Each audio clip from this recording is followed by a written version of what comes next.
Please join me in welcoming to the podium our commencement speaker, Dennis Lehane.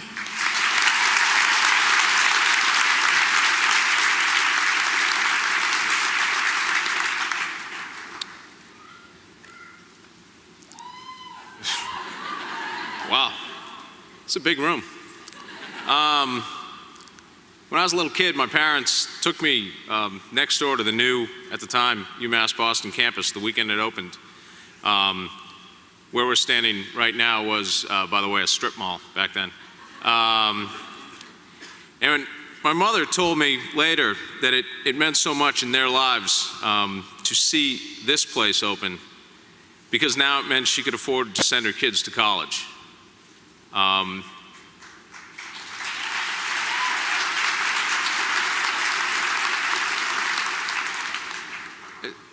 Otherwise, I just want to make sure everyone understands before I get started, I dropped out of this school.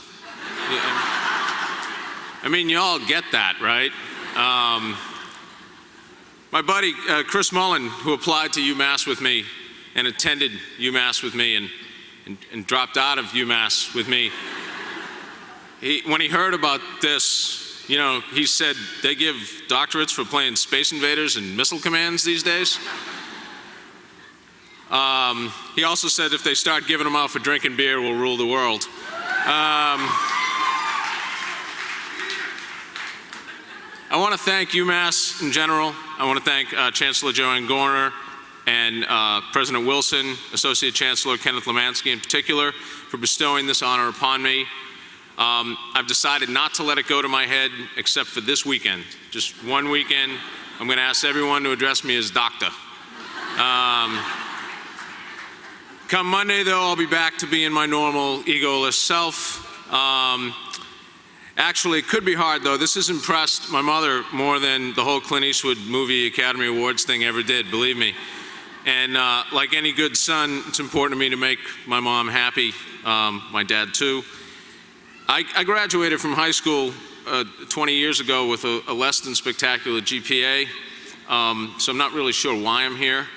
I had no clearly defined career path, no sense of what I wanted to be or could be, and then I dropped out of the first two colleges that were kind enough to accept me. I look back on my late teens and my early 20s, and the phrase that occurs to me again and again is, my poor parents.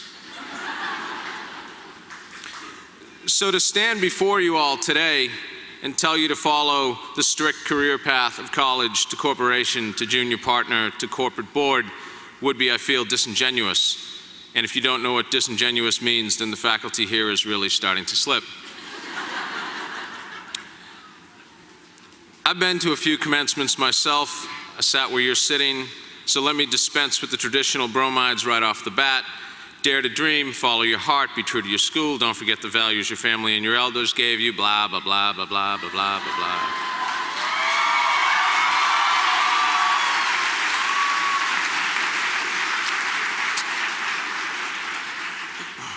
I can't stand up here and do that.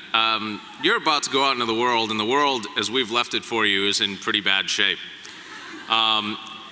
Neoconservatives will have you believe that the solution is to get back to a rosy-hued 1950s era America that never existed. Ultra-liberals will have you believe the solution is to build a utopia of politically correct speech and politically correct values where nobody offends anyone and nobody does anything bad or messy, and as far as I can tell, everyone will die of total and utter boredom.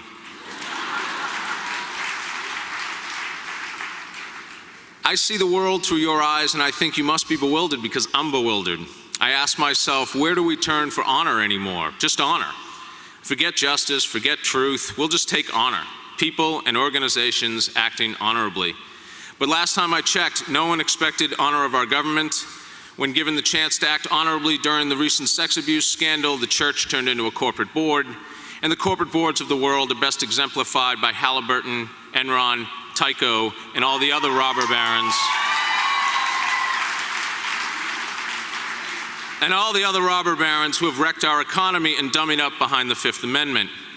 We have set a very bad example for you folks, very bad. We were supposed to make the world a better place, and instead it seems more unstable than it has ever been.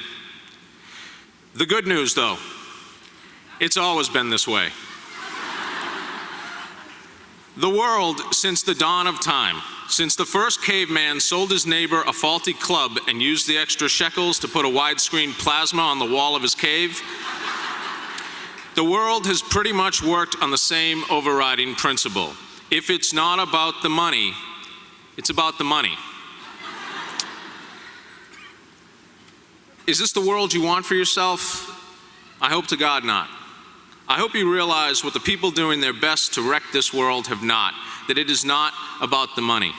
And it's not about protecting the image of an institution or a government if the image is propagated on lies.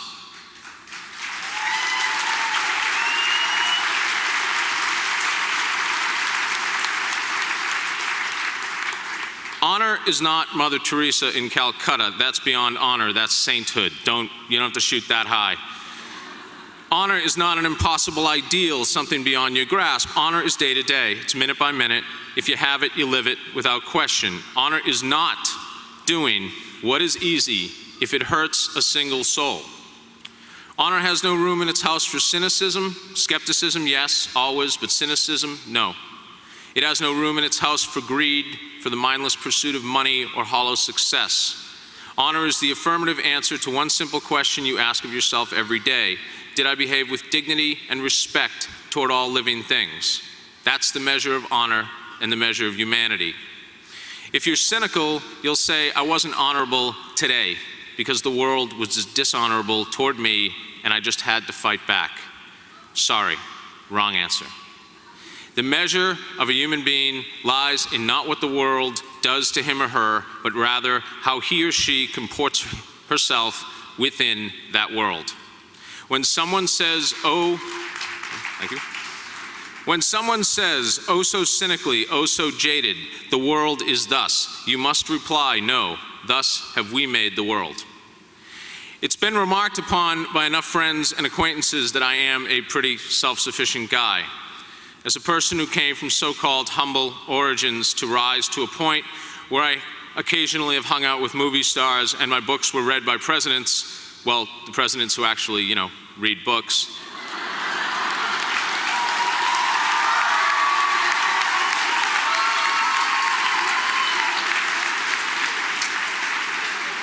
And it's true, I can get really, really good seats for Patriots games. I guess I would be a poster child for those who make good, very good money trafficking the myth of the self-made man. The pull yourselves up by your bootstraps folks who shovel code words like American individualism down our throats just when they're closing the door in our faces and leaving us to sleep a night out in the cold. You know, those guys. I am not a self-made man. This self was made with the help of others. It is no mistake that of the three men in Mystic River, the one who turns out okay is Sean Devine, the one with solid, loving parents. And it's true that Sean Devine was the most autobiographical character I have ever written, which quite frankly is why he was the most difficult, boring character I've ever tried to write. Because I'm a pretty boring guy. I'm stable and boring. Sean's parents then were a testament to my own parents. I wanted to pay tribute to good people who kept their head down and worked 2 and sometimes 3 jobs to raise their kids and never complained.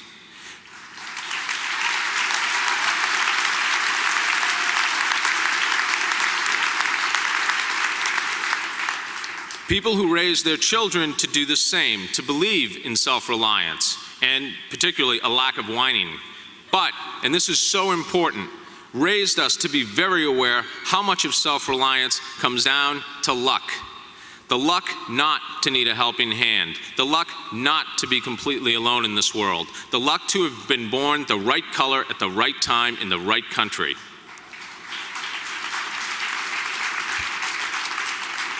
In essence, my parents taught me empathy, not sympathy. Sympathy is easy. It's always given from a position of power. You sympathize for someone, the starving child on the late-night infomercial, the person who lost their trailer in a tornado, whoever the hell's on American Idol this week. But when you have empathy, you empathize with the person. You put yourself on equal footing. Sympathy is easy. Empathy is hard. I remember driving with my father once and someone cut us off and I got all hot and asked why he wasn't beeping his horn or flipping the guy off. And my father said, "You don't know what type of day he's had."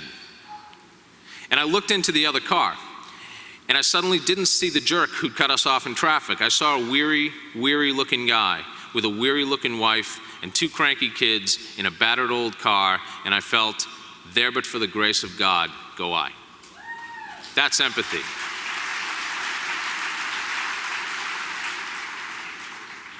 Since 9/11, something happened to empathy in this country. I don't know what exactly, but it ain't good. I know that I wrote a novel in which all the characters have perfectly good and understandable reasons to be angry, and they only commit acts of violence and vengeance once they're sure they're right, and yet they're all wrong. I think human beings are at their most dangerous when they lose their empathy, when they objectify other human beings. When they are so sure they are right, they feel justified in a take-no-prisoners attitude. And I don't know when mercy and decency became signs of weakness in this country.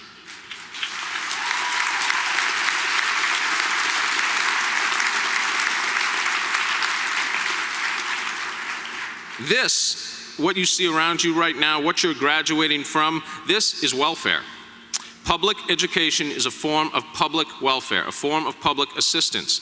The great and wise once decided that it was the duty of any great city or state to provide education for their citizenry, and not just so-so education, solid, even exemplary education like you get here, that some people still manage to drop out of, imagine that. So when the state or the city give a helping hand to their populace, that is, yes, public welfare. So next time you think about demanding that someone pull himself up by his bootstraps, ask yourself if you did. Or did you have some help from your parents, from the state, from this school?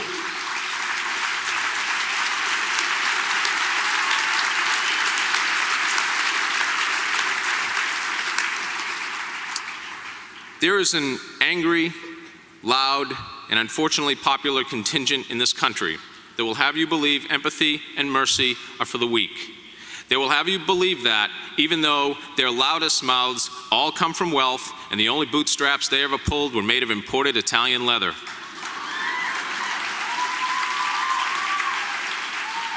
They will have you believe that the future of this country lies in the lack of a helping hand and the striking motion of an angry one. This contingent had made themselves popular by feeding off our inherent need for anger. They offer no solutions with the exception of placing more wealth in the hands of those who don't need it. Or put another way, I need another tax break like Johnny Damon needs more hair. Meanwhile, they assail everything that is good and American and pure in this country. The right to free speech, the right to love whoever you choose, the privilege of helping others less fortunate, of educating our children, of ensuring a good life for our elderly, of caring for our sick. They want to privatize education and privatize Medicare and privatize you right out of every good thing that makes this country great.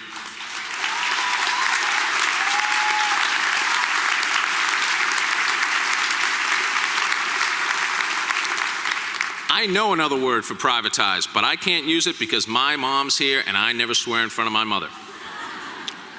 Make no mistake about it, these are the same people whose ancestors and ideological compatriots from 80 years ago were against Social Security, affordable health care, workers' comp, disability insurance, pensions, the 8-hour day, the 40-hour week, the weekend, women's right to vote, blacks' right to vote, integration, special benefits for veterans.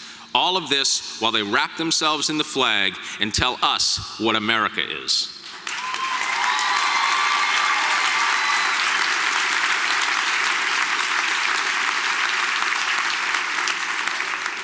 So you remember that the next time someone pulls out the libel by label card and trots out tired, meaningless cliches about liberalism and their doctrine, ask them what they stand for.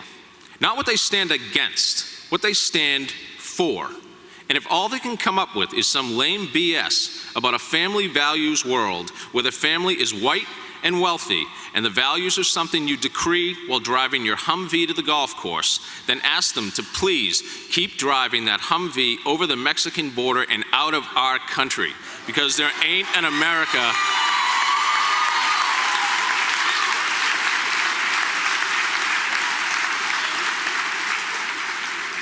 because that's not an America I would send my sons to die for. Look around at yourselves right now, all of you. This is America. Your America. You're truly its best and its brightest because you had to work for your education. Because you know that just getting this education means someone in the state empathized with you without ever meeting you. And you have to give that empathy back. Your America. And you're white, and you're black, and you're toffee-colored, and you're Asian and Indo-Asian Slavic American with a Frenchman somewhere back in the woodpile.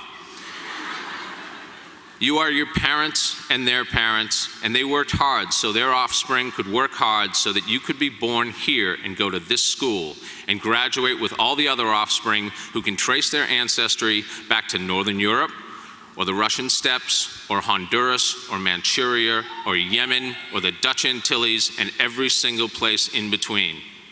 Anytime you engage on looking down on anyone, categorizing anyone for any reasons to do with race, class, sexual preference, anytime you presuppose that you know best for a population that you share little in common with, then you have disengaged from empathy.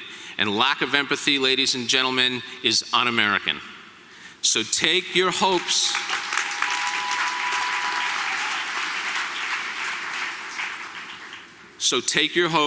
and your dreams out into the world. Take your intellect, which has been finely honed here, I hope. But don't forget your hearts. Don't forget your compassion. Don't forget your honor. And don't forget your empathy. Thank you very much.